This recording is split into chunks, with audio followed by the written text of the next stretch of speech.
And now Spain actually said that we can't use their bases, and that's all right. We could use their base if we want. We could just fly in and use it. Nobody's going to tell us not to use it, but we don't have to. But they were unfriendly, and so I told him we don't want to. Spain has absolutely nothing that we need other than great people. They have great people. But some of the European, like Spain, has been terrible. In fact, I told Scott to cut off all dealings with Spain. Spain, first of all, and now Spain actually said that we can't use their bases, and that's all right. We could use their base if we want. We could just fly in and use it. Nobody's going to tell us not to use it, but we don't have to. But they were unfriendly, and so I told him we don't want to. Spain has absolutely nothing that we need other than great people. They have great people. This is my video update on this Wednesday midday, March the 4th, coming to you from Limassol, Cyprus. Let's talk about some news. And as I said in my video update yesterday, it does look like the Trump White House is going to be recruiting the Kurds to act as boots on the ground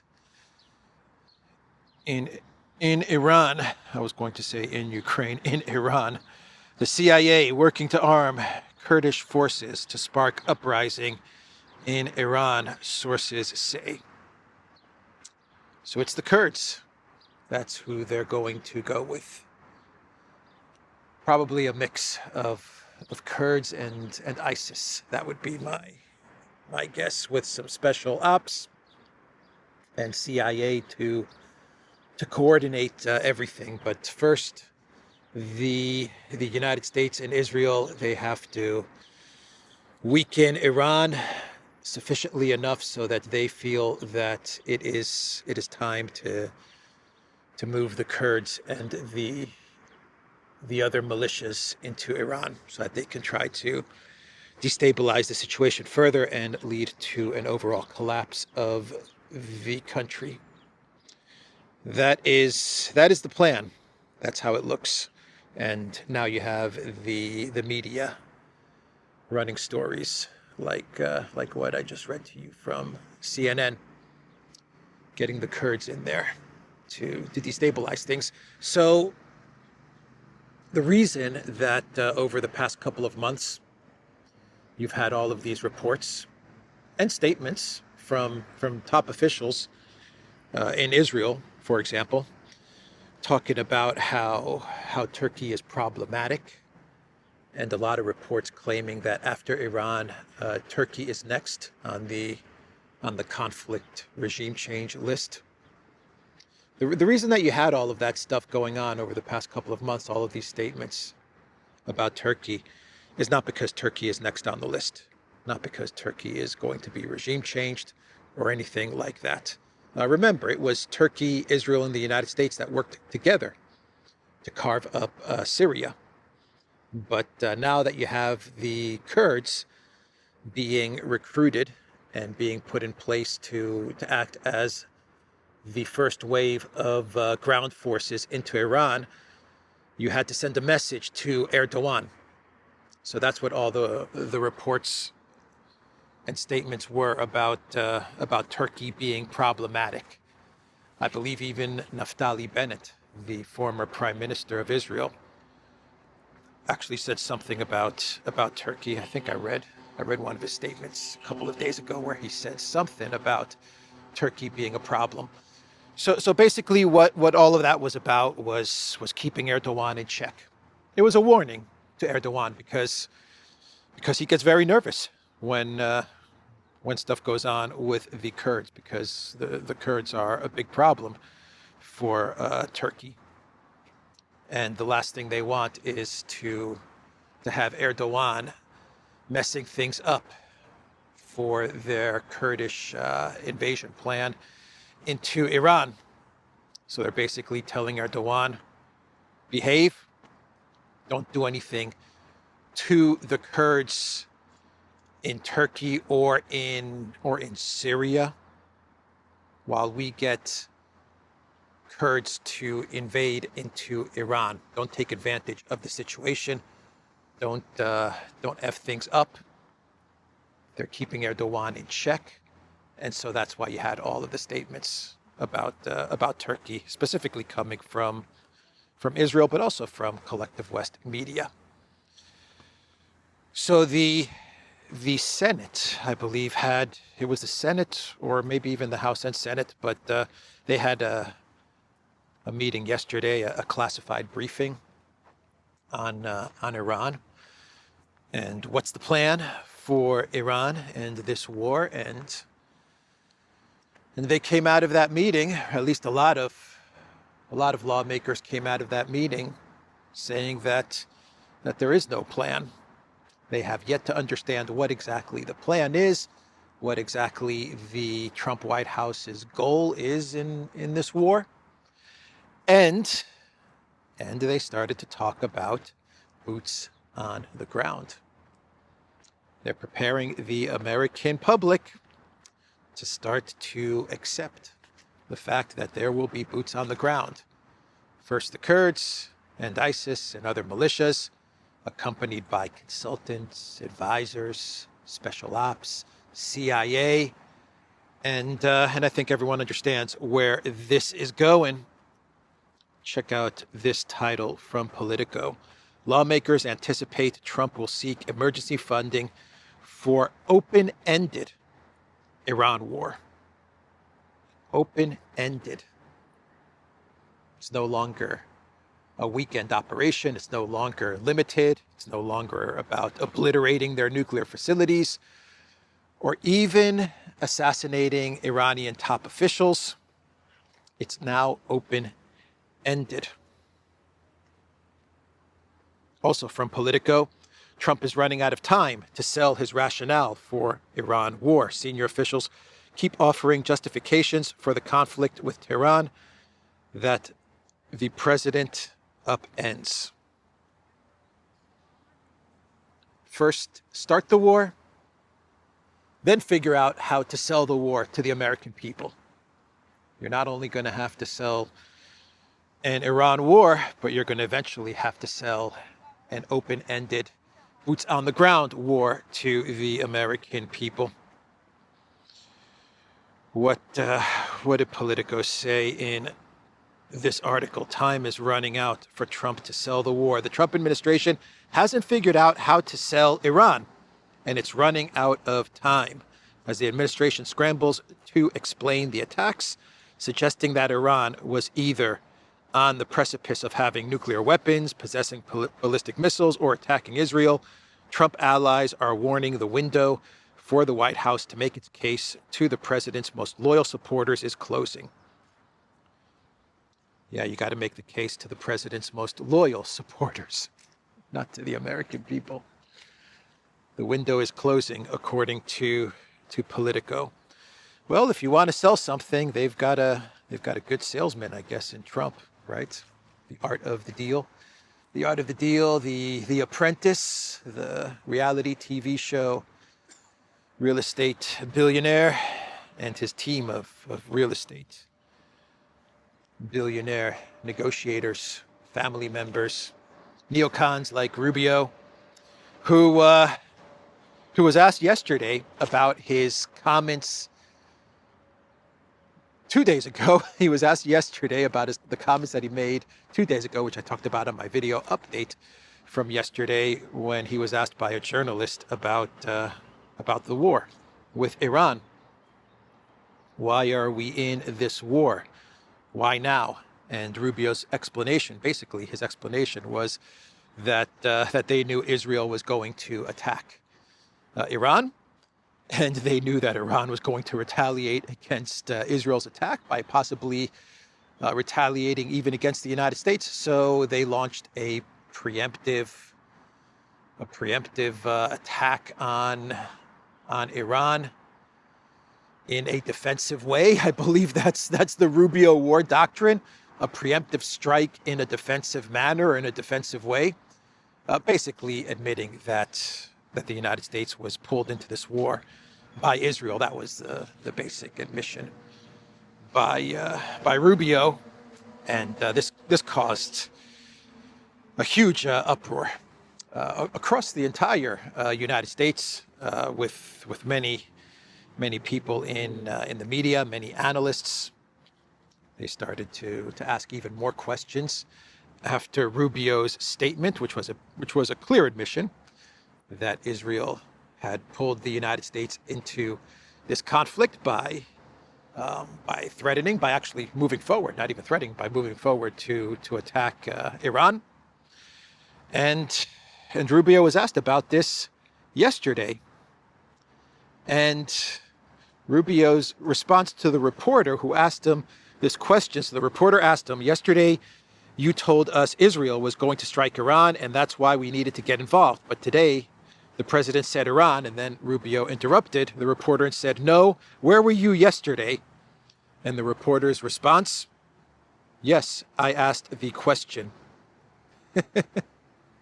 So the same reporter that asked him the question that got Rubio into all this trouble because he admitted that the U.S. was pulled into this conflict because of Israel going to attack Iran, asked him a question yesterday about this very subject, and Rubio did not understand that it was the same reporter.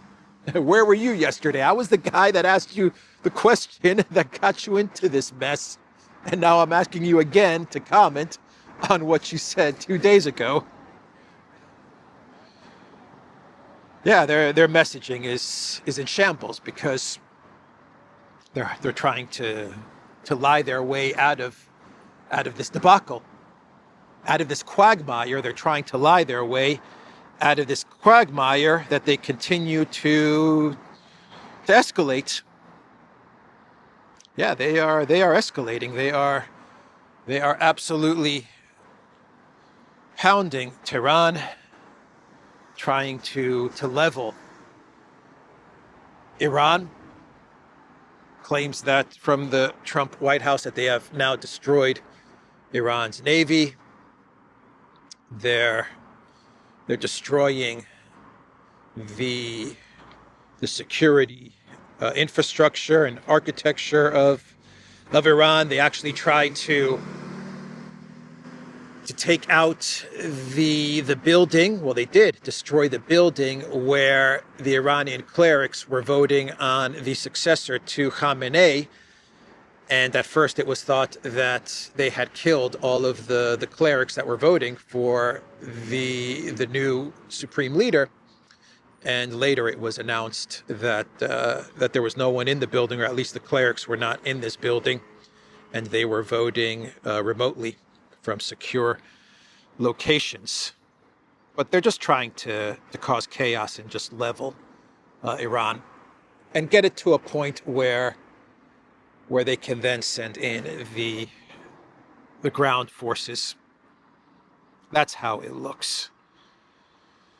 Lindsey Graham, he came out of the briefing yesterday urging Trump to join Israel in their invasion of Lebanon, as Israel is now fighting Hezbollah in Lebanon. So we kind of have another front in this conflict, if you want to call it that.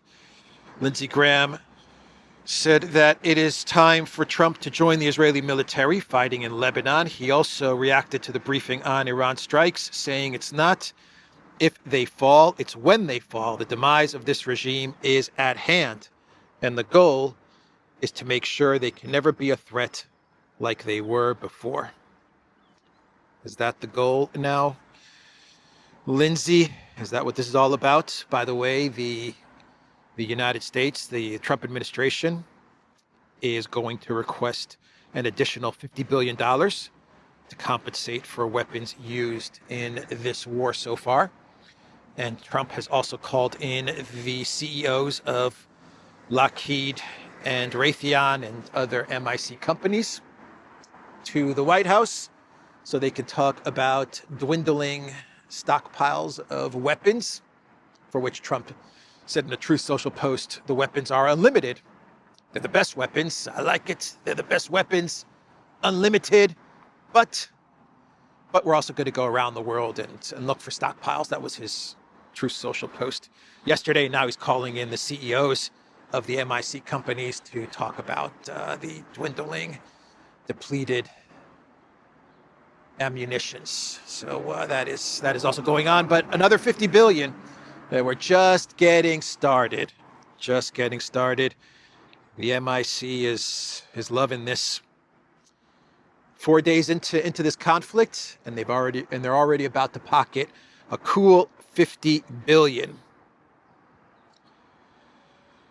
So in the White House, Trump was meeting with BlackRock Mertz. I'll get into the meeting in a bit, but he was asked by a reporter about who he is going to choose as the next leader of Iran. Trump is putting a very confident spin to the military operation. For Trump, it does look like this thing is all wrapped up. He believes that Iran does not have any fighting left, and now the United States, the U.S. military, is just kind of wrapping things up. They're finishing off whatever is left to do in Iran, and then Trump is going to choose the next leader. And so the reporter asked him about Reza Pahlavi, the fresh prince of Langley, if he is going to be the next leader of Iran, and Trump basically said no. He said Reza's a nice guy. He's a nice guy, but he wants to go with someone from within.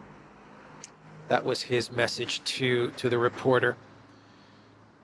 That's the democracy that the United States is bringing to Iran. The democracy that the United States is going to bring to Iran, that it's trying to bring to Iran, is Trump choosing the leader. That's the democracy. I get to choose. I like it. I choose. So that was an interesting reply from Trump to this reporter. We are going to choose. I am going to choose who the next leader is going to be once I'm done bombing the country and destroying the country. Then I will choose the next leader. And sorry, Reza, we're not going to go with you. He did the same thing to the Nobel Prize winner Machado, huh? Machado thought she had it all wrapped up. She was going to be El Presidente of Venezuela. And Trump decided not to go with her. What is going on with Venezuela, by the way? What is happening with Delcy Rodriguez and Venezuela and Trump's other regime change operation from a couple of months ago, the kidnapping of Maduro and Delcy Rodriguez, the vice president, taking over. So there's this report, this claim coming out that says a military commander told U.S. troops that Iran is part of God's divine plan. The commander actually told U.S. military that Trump has been anointed by Jesus to light the signal fire in Iran. That's wacky. That is absolutely batshit crazy. But there are people that think like this. There are a lot of people that think like this. We have a word for them in Greek Orthodox. They're called heretics. Anyway, that is a story that is making the rounds. And then we have Witkoff. We have this interesting story about Witkoff during the negotiations. So Witkoff, he is making the rounds on the media channels, and he is claiming that when the U.S. team, Witkoff and Kushner, met with Arachi and his team in Geneva, the Iranians started to boast about having enough uranium enriched so that they can create 11 nuclear weapons. And for Witkoff, this was very alarming, and this is basically what made the final decision for a conflict with Iran for Trump. This was it. 11 nuclear weapons. That's what he claims the Iranians told him. And he went back to the United States, and that was all Trump needed to get him to start this war. Now we are getting a response from Iran, from Iranian officials, and not only Iranian officials. We have some diplomats, some sources familiar with the meetings who are also saying that it was Witkoff who sabotaged the negotiations. Diplomats claim Trump's special envoy undermined Iran talks. A Persian diplomat with direct knowledge of the talks told MS Now exclusively that Steve Witkoff's description of a key conversation was false. They're saying that Iran told Witkoff that they're ready to make a deal and that they're willing to make big concessions, including on the uranium enrichment, and that Witkoff apparently did not understand what was being conveyed to him and the concessions that Iran was willing to make in order to avoid war. And now he is going on media channels and he is misrepresenting what was discussed in Geneva and the concessions, the big concessions, especially with regard to uranium enrichment that Iran was ready to make. The diplomats told MS Now, that's MSNBC, right? They changed their name to MS Now. Anyway, they're telling MS Now that the one thing that Witkoff did not like, that made him very angry, was the fact that Iran was not going to budge on the ballistic missiles issue. They were not going to talk about ballistic missiles. That was not on the table. They were not going to negotiate on the ballistic missiles, but they were ready to make very big concessions on uranium enrichment. So Arachi, he posted on X, when complex nuclear negotiations are treated like a real estate transaction, and when big lies cloud realities, unrealistic expectations can never be met. The outcome? Bombing the negotiation table out of spite. Mr. Trump betrayed diplomacy and Americans who elected him. We did many programs on the Duran, and Alexander always brought up the point, not only when it came to Iran, actually, but when it came to Russia, and the negotiations that were actually taking place on the same day, back to back, very difficult, very complex negotiations between the United States and Iran, as well as the United States and Russia and Ukraine, all happening on the same day, with Witkoff and Kushner representing the United States.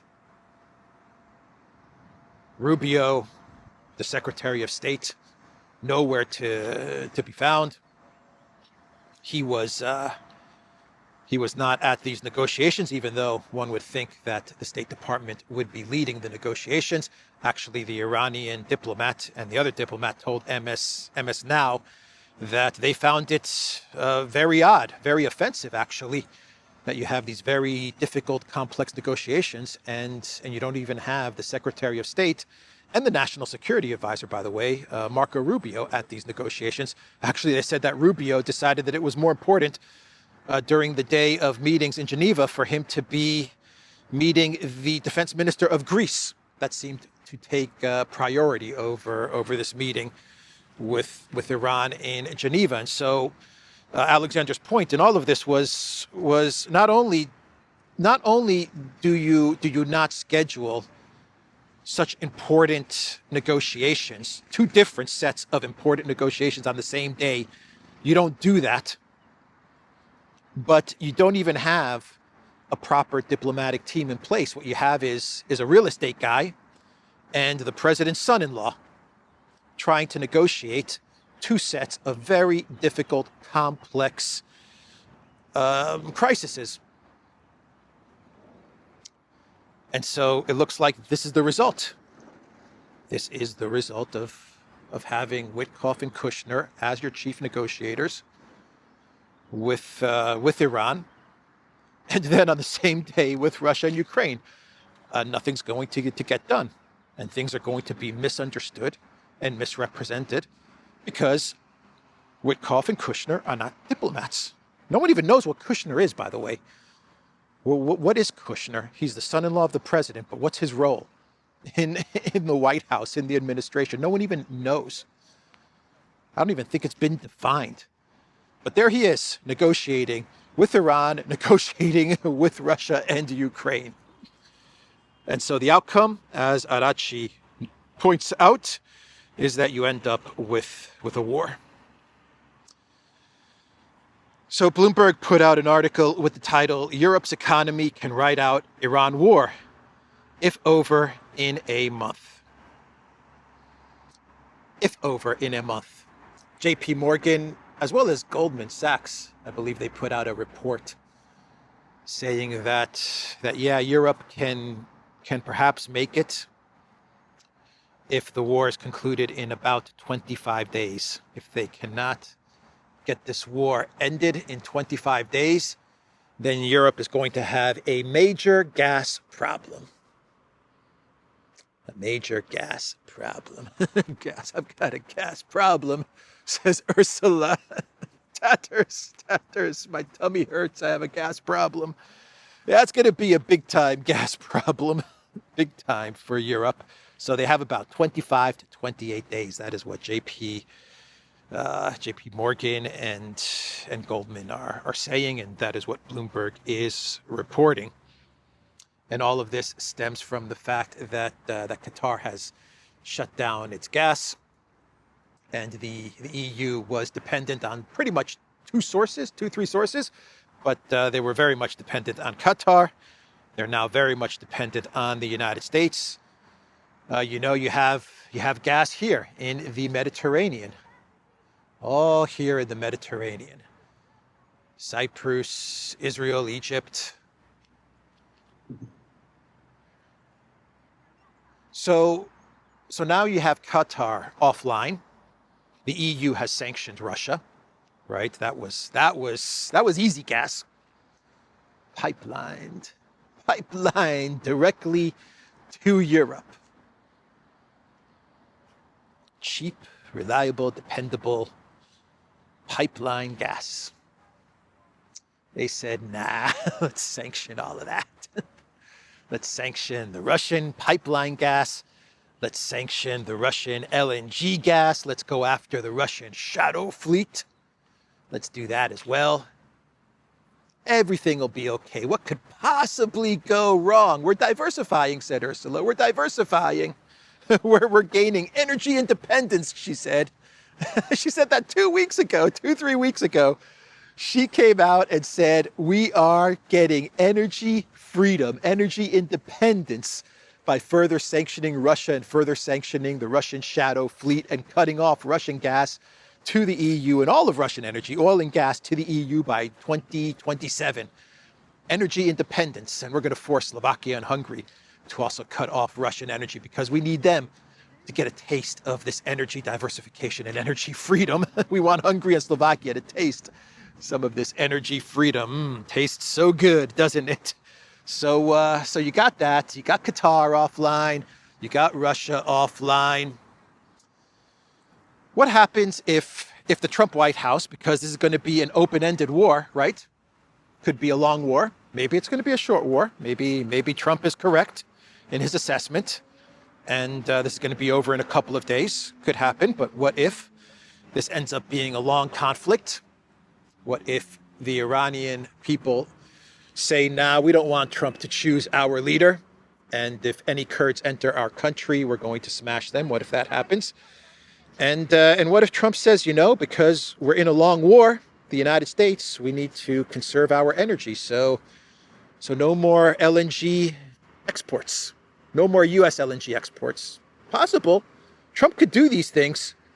Trump can wake up one morning and he can say, I decided that we need to keep the U.S. energy, oil, LNG, we need to keep that in the United States for the next 2-3 months.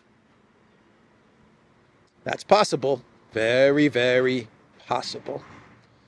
What happens if Hezbollah decides to target the gas infrastructure the gas platforms, installations in the Mediterranean.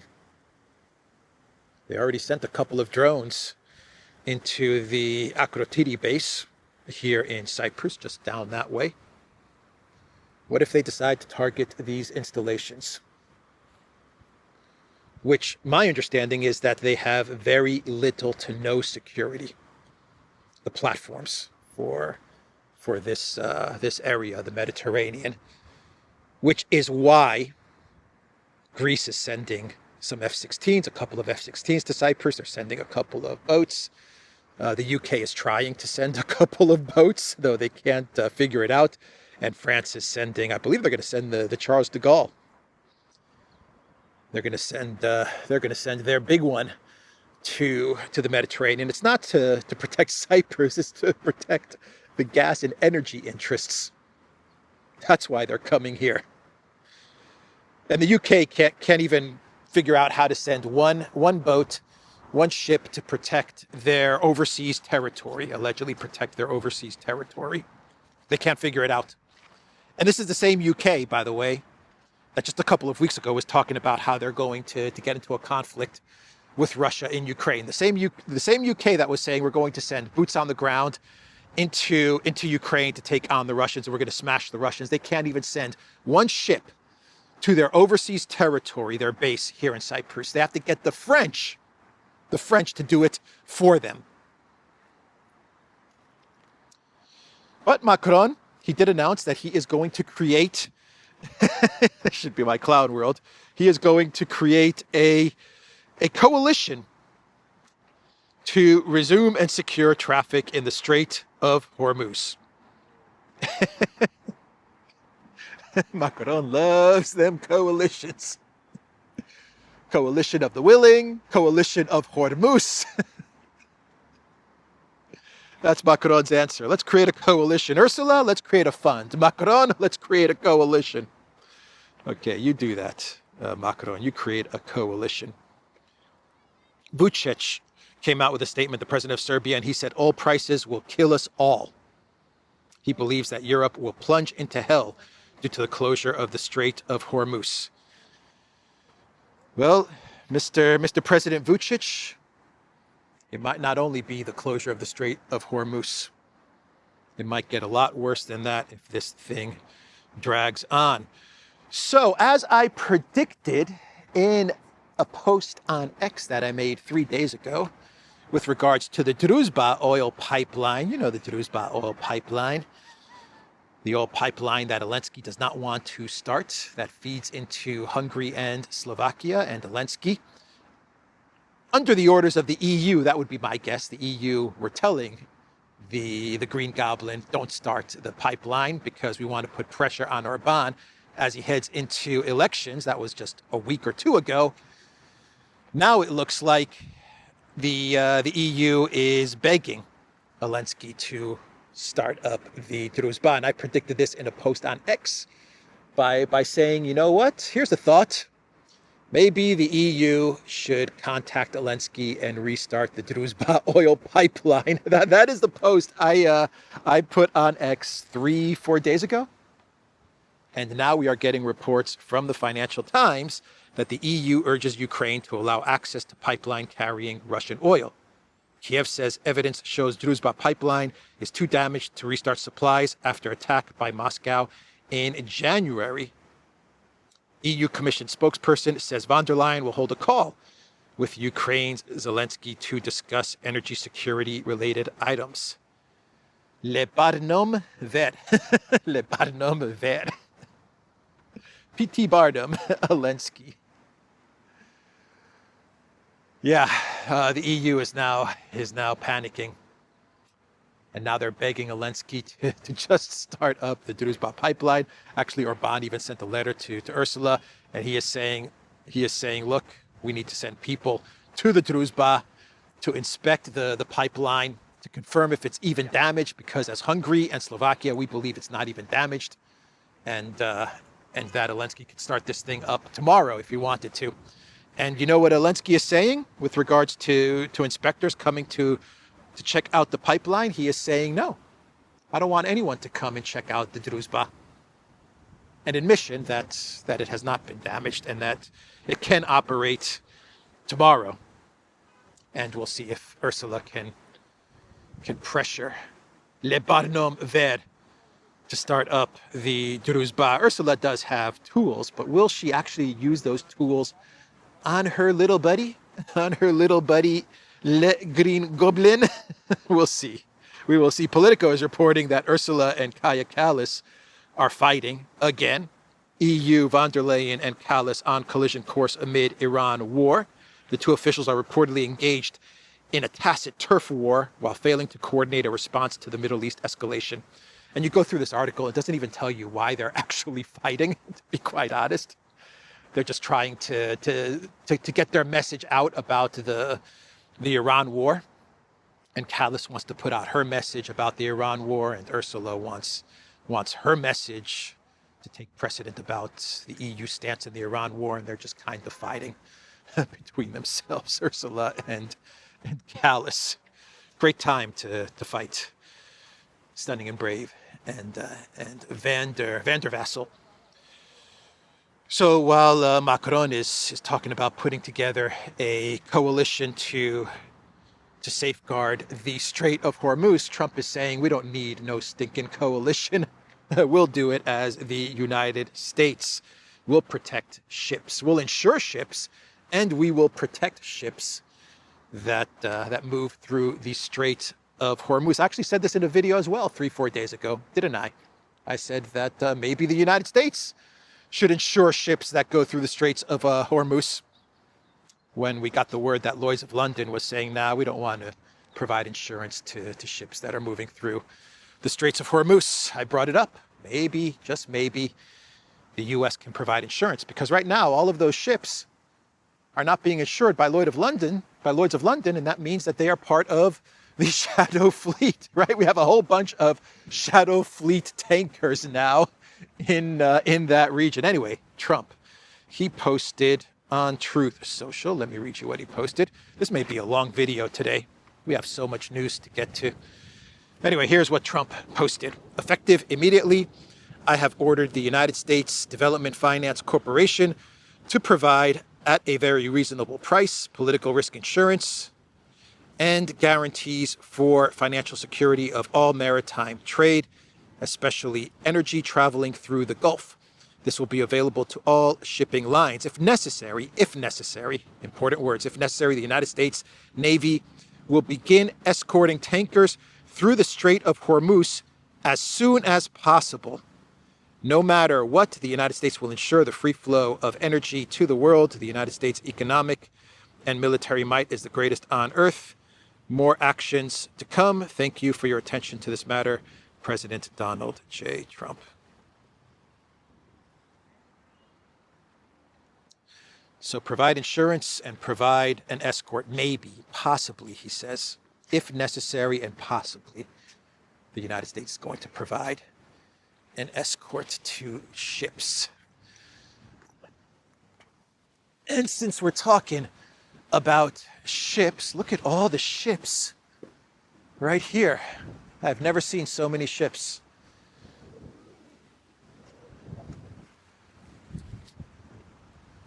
Here in Limassol, I've never seen so many ships.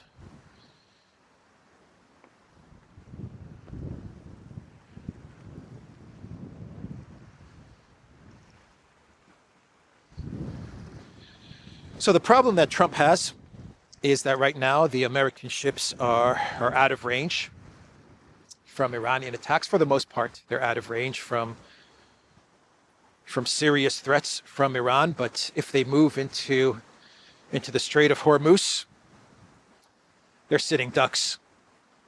They are sitting ducks.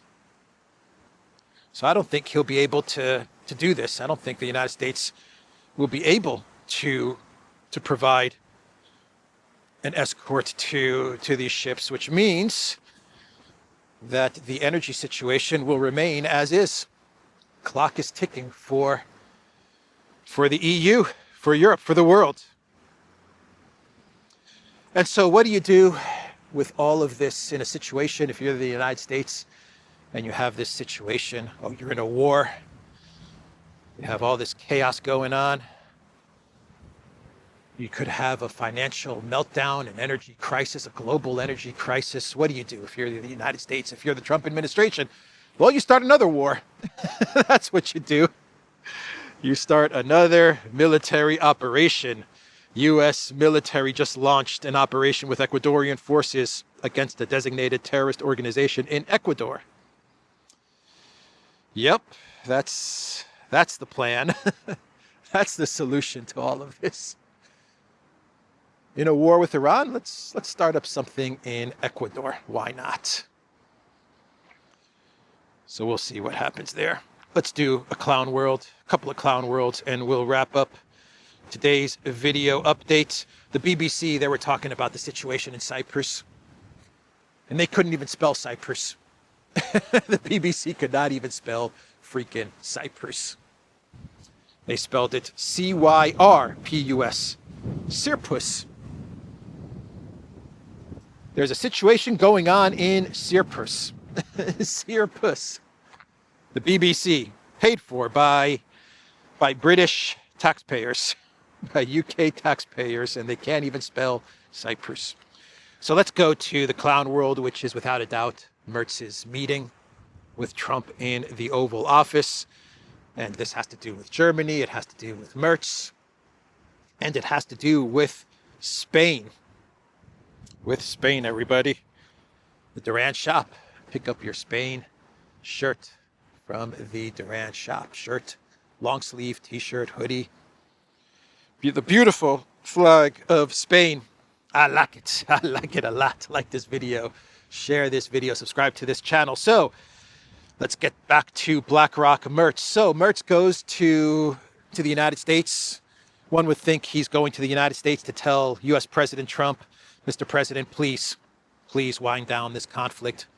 Please go back to the negotiating table. Let's figure out a solution to all of this. Iran is ready for a solution to the uranium enrichment. Europe is going to have big energy problems. As Germany, we're already deindustrialized. Our economy is already a complete mess. We're already laying off people left and right. Our businesses are closing. Our businesses are moving. Please, Mr. President, I beg of you, as a friend, as an ally, as a trusted partner, let's find a diplomatic solution to all of this. That would be what a real leader would travel to the United States to tell President Trump. But no, not Mertz. Not Mertz. He's okay with the conflict. Mertz's message to Trump is the Iranian regime. Yeah, they have to go. They have to go. The Iranian regime. And then Trump started to talk about Spain. He started to complain about Spain. And the reason he is complaining about Spain is because Spain is not letting the U.S. military use their air bases or their bases in the region, the bases of Rota or Moron, the naval station of Rota or the Moron air base. Spain is saying, no, we don't want the United States to use these military facilities to launch a war against Iran. And this has upset U.S. President Trump to the point where Trump said that he is going to cut off all trade with Spain. And he's also very upset at the fact that Spain is still not upping their GDP, their 5% GDP to go to NATO. They're still not agreeing to the 5% mark. So he's very upset about that as well. And so it looks like Trump is cutting off Spain. And what was Mertz's reply to that, given that Spain is in the European Union and Germany is in the European Union and they're partners and friends and allies and EU unity and solidarity and all of that nonsense? What was Mertz's reply? Nothing. Nothing. Mertz's reply actually was, and this is true. I'll even get you the quote. Mertz's reply was, yeah, you know, Spain really should up their NATO spending to 5%. We're trying, Mr. President. We're trying to get them to up their NATO spending. He actually agreed with Trump. He actually freaking agreed. Quote, "We are trying to convince Spain to catch up," Mertz said during a meeting with Trump at the White House on Tuesday. As the president said, it's correct. Spain is the only one not willing to accept that. We are trying to convince them that this is part of our common security, that we all have to comply with these numbers. So Spain has to comply with that. Boy, Spain, you got some friend there in Germany, in BlackRock Mertz. You got some ally in BlackRock Mertz. So yeah, Trump said, we're going to cut off all trade with Spain. We don't want anything to do with Spain. He said that Spain has been terrible. I told Scott Bessent, to cut off all dealings with Spain. They said we can't use their bases. We could use their bases if we want. We could just fly in and use it. Nobody is going to tell us not to use it. He's kind of right about that. He's kind of right about that. If the United States decides to use those bases, I wonder what Spain is going to do. Is Spain going to tell them no? I don't think so. This is the price you pay when you are a vassal. So that was Trump's reply to Spain. Actually, one second, let me pull up. Where do I have it? Let me pull up a Politico article on Mertz and Spain, if I have it handy. Here it is. Germany's Mertz sits powerless as Trump attacks European allies in Oval Office. The chancellor's strategy of never contradicting the U.S. president is in front of the cameras looks humiliating, but he believes he can talk him around on Ukraine and trade. Mertz looks powerless. For which I said on X, vassals are by definition powerless. Under Biden, Germany saw Nord Stream blown apart and did nothing.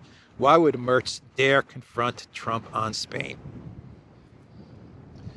And you want to know what's even more clown world dish about this entire incident, if that's even a word, is that Mertz then told the media, after all of this went down in the White House, that was after he was humiliated and did not stand up for Spain, and basically bowed down to Trump and said nothing about all of Trump's comments with regards to Spain, Germany's EU partner.